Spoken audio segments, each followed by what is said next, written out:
മുത്തപ്പൻ്റെ അമ്മേനെ എന്താണ്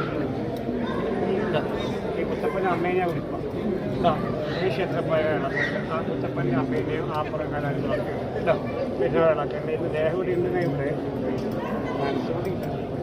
എവിടെ പോയാലും സ്വന്തം ഭാഗത്ത് എത്തിയാലും തൃപ്തിയാവും ഉണ്ടോ നാളെ വിഷമൊന്നുമില്ല കുട്ടിയുടെ പ്രായം നോക്കുന്നുണ്ട് ഏത് വെച്ചാലും കുറവാണ് ആർക്കും ഇങ്ങോട്ടൊന്നും പ്രതീക്ഷിക്കുന്നില്ല ഒന്നും വേണ്ട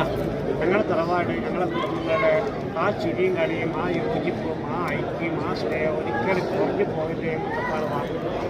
അത് ഞാനുള്ളവരെയാണ് എൻ്റെ അടുത്തുള്ള വാക്കുണ്ട് പിന്നെ എന്നെ മനസ്സിലാക്കാൻ എന്നെക്കൊണ്ട് മക്കളായാലും മരുമക്കളായാലും അവസാനമൊക്കെ എന്നെക്കൊണ്ട് അവർക്ക് മുഖത്തായി പോയില്ലേ